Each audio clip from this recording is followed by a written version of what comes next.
स्वागत करते तुमचे माझ्या YouTube चॅनलमध्ये। आज मी तुमच्यासाठी खूप सोप्या पद्धतीने आलू पालकची रेसिपी घेऊन आले आहे। चला तर स्टार्ट करूया।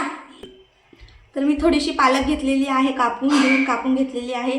एक टोमॅटो बारीक चिरून घेतलेला आहे, 2 बटाटे कापून घेतलेले आहे, 2 कांदे बारीक चिरून घेतलेले आहे, अद्रक आणि लसूण घेतलेला आहे, 2-3 हिरव्या मिरच्या आहे, एक लाल सुकी मिरची आहे, थोडीशी हळद आहे, थोडंसं जिरं आहे, लाल तिखट आहे, गरम मसाला आणि धणे पावडर आहे।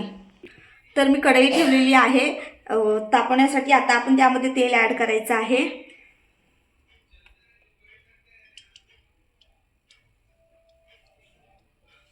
तेल ॲड केले की आपल्याला जिरं ॲड करायचं आहे त्यामध्ये।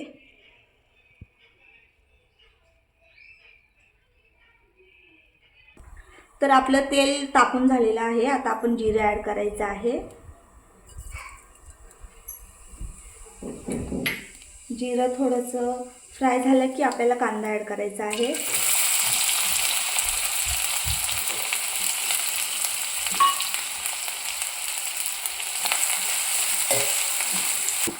तर कांदा आपला चांगला गोल्डन ब्राऊन होईपर्यंत फ्राय होऊ द्यायचा आहे।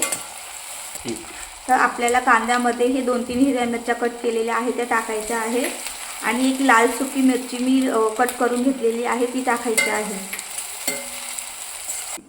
तर आपल्याला आलं लसूण खलबत्त्यामध्ये चांगला जाडसर थोडा कुटून घ्यायचा आहे।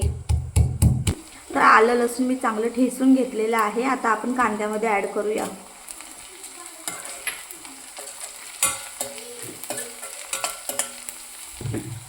तर आपला कांदा चांगला गोल्डन ब्राऊन झालेला आहे। आता आपण टोमॅटो ॲड करूया।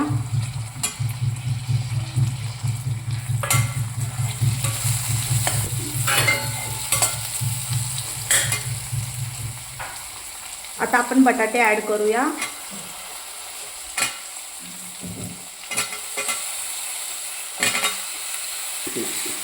तर आता बटाटे ॲड केलेले आहे। आता बटाटे शिजेपर्यंत आपल्याला ठेवायचे आहे, झाकण वगैरे ठेवायचं आहे कढईवर। तर आपल्याला वरून थोडंसं मीठ ॲड करायचं आहे, ज्याने आपले बटाटे पटकन शिजणार आणि झाकण ठेवायचं आहे। तर मी बटाट्यावर 10 मिनिटं झाकण ठेवलं होतं।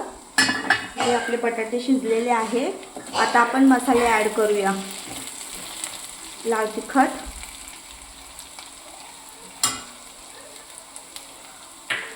धने पावडर, गरम मसाला आणि थोडीशी हळद व्यवस्थित मिक्स करून घेऊया।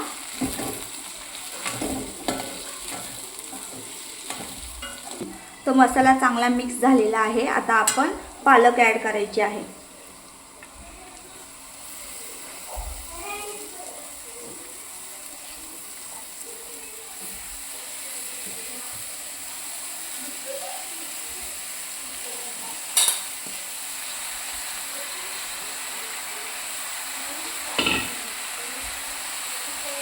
व्यवस्थित मिक्स करून घ्यायचं आहे।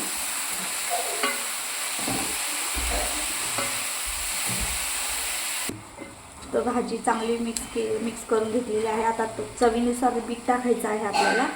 आधी आपण थोडं मीठ ॲड केलं होतं, आता आपल्याला थोडंसं टाकायचं आहे मीठ आणि 10 मिनिटं आपल्याला झाकण ठेवायचं आहे पालक शिजेपर्यंत।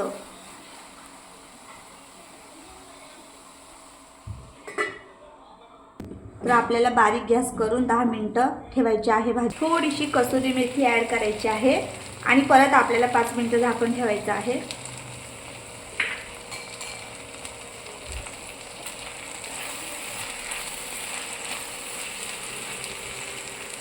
तर आपली पालक शिजलेली आहे आणि बटाटा पण शिजलेला आहे। आता आपण काढून घेऊया बाउलमध्ये।